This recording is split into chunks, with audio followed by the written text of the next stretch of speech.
बच्चों, कैसे हैं आप सभी? आई होप अच्छे होंगे, राइट। चलिए, मैं योगिता प्रजापति चैनल पर आपसे स्वागत करती हूँ और आज मैं आपके लिए लेके एक्सरसाइज 7.2 का क्वेश्चन नंबर फर्स्ट। तो प्लीज ध्यान समझिएगा, साथ ही लाइक शेयर करना मत भूलिएगा। ओके बच्चों, आइए स्टार्ट करते हैं। बहुत ही अच्छा समय। देखिए, उस बिंदु के निर्देशांक ज्ञात कीजिए जो बिंदुओं -1,7 और 4,-3 को मिलाने वाले रेखाखंड को 2:3 के अनुपात में विभाजित करता है, राइट। तो सबसे पहली बात तो हमें दो बिंदु दिए गए हैं। यहाँ पर इसके निर्देशांक मान लीजिए, यहाँ पर हम बिंदु ए ले लेते, इसे बिंदु बी ले लेते। तो बिंदु ए के निर्देशांक -1,7 है और बिंदु बी के निर्देशांक 4,-3 है। अब हमें क्वेश्चन क्या कहा गया, उस बिंदु के निर्देशांक ज्ञात कीजिए। मतलब इन दोनों बिंदुओं के अलावा एक तीसरा बिंदु और है और उसके हमें निर्देशांक ज्ञात करना है। तो आया आपको क्वेश्चन समझ में? चलिए, सबसे पहले मैं बिंदु ए ले लेती हूँ यहाँ पर और यहाँ पर ले लेती हूँ बिंदु बी और इसे हम एक रेखा खींच देते हैं, इसे हम मिला देते हैं, राइट। बिंदु ए, बिंदु बी। अब बिंदु ए के निर्देशांक क्या है? -1,7 और बिंदु बी के निर्देशांक हमें दिए गए हैं 4,-3। अब हमें यहाँ पर क्या कहा गया है?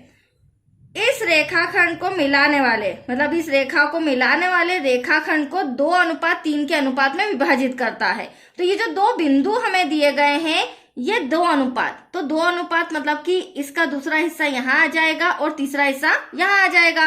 तो जिस बिंदु पर मैंने दूसरा हिस्सा बनाया है उसे हम नाम दे देंगे P। और ये जो P, वह बिंदु हमारे सामने आ चुका है जिसके निर्देशांक ज्ञात करना है। तो इसके निर्देशांक को हम x, y मान लेंगे। तो आया आपको एटलीस्ट क्वेश्चन समझ में? बहुत ही सिंपल सा है। आप फिर से देख लीजिए, दो बिंदु हमें दिए गए हैं, तीसरा बिंदु हमें फाइंड करना है और उसके निर्देशांक। तो तीसरा बिंदु हमने P लिया है जिसके निर्देशांक x, y है। अब देखिए, जो हमने माना है वो लिख लेते हैं। माना कि P के निर्देशांक x, y हैं, जो AB रेखाखंड को 2:3 के अनुपात में विभाजित करता है। तो आप देख सकते हैं 2:3 जो रेशियो दिया गया है उससे ये विभाजित भी कर रहा है। तो यहाँ पर हमें x और y निर्देशांक ज्ञात करने के लिए विभाजन सूत्र लगाना होगा। अब लिखेंगे विभाजन सूत्र से। अब देखिए, विभाजन सूत्र में x का भी फॉर्मूला आ जाएगा और साथ ही साथ y का भी फॉर्मूला आ जाएगा। तो x = m1 गुणे में x2 प्लस m2 गुणे में x1 डिवाइड में हमारा हो जाएगा m1 प्लस m2। फॉर्मूला इतना डिफिकल्ट नहीं है, 2-4 बार प्रैक्टिस में आप इजीली इसे लर्न कर लेंगे, राइट। यहाँ हो जाएगा m1 गुणे में y2, जिस तरह यहाँ x2 x1 आया यहाँ y2 आ जाएगा, प्लस m2 गुणे में y1 और डिवाइड में आपका आ जाएगा m1 प्लस m2। अब आप सोचोगे मैडम m1 और m2 क्या है? क्योंकि देखो x2 x1 और y2 y1 तो हमने एक्सरसाइज 7.1 में समझा है। अब यहाँ पे m1 और m2 देख सकते हैं आप, मैं ड्रॉ में समझा देती हूँ। पहला यहाँ पर खंडन जो आपको नजर आ रहा है ये हमारा m1 है और दूसरा खंडन क्या कहलाएगा? m2। अब जो m1 दिया गया है वो दूसरा हिस्सा है और जो हमें m2 दिया गया है वो कौन सा हिस्सा है? तीसरा। तो जहां m1 होगा वहां 2 लिखेंगे, जहां m2 होगा वहां पर 3 लिखेंगे, राइट। और दूसरी बात x2 x1 y2 y1, तो ये भी मैंने आपको बताया है।